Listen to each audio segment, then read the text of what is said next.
uchakutanga kusvika paBombshell Television. Don't forget to subscribe to our channel in mucha malatest mucha zvinopisa muri Zimbabwe zvakasiyana siyana zvinenge zvichiitika ndo zvatinenge chida kukuunzirai pano paBombshell Television. Mugare mazvionera musazoita zvekuudzwa kuti hanzi. So don't forget to subscribe. Ndinokumbirisisawo please don't forget to subscribe to our channel. It's Bombshell Television. Asi kana uri returning subscriber ndinokuchingamidza nemufaro ndichiti uri pa right place, uri pamusha wemalatest. Right now ndine picture ndiinaro iro.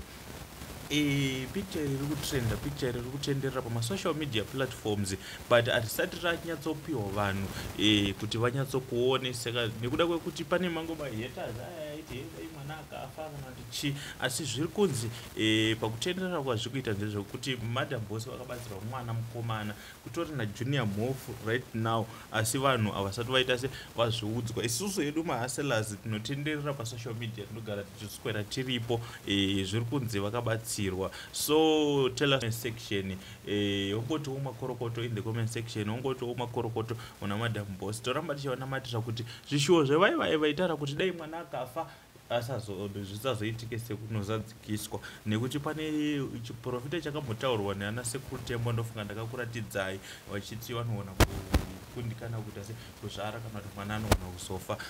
Saka nekuda kwekuti pane vamwe vanenge vakoshuwira zvinhu zvakashata. Saka tell us what do you think in the comment section. Ongoti Makorokoto kana zvichinge zvaita se zvafamba zvakanaka. Tongoramba chiwanamatira. Thanks for watching. This is Bombshell Television. Musha malatest musha zviri kupisa. Don't forget to advertise your business with us.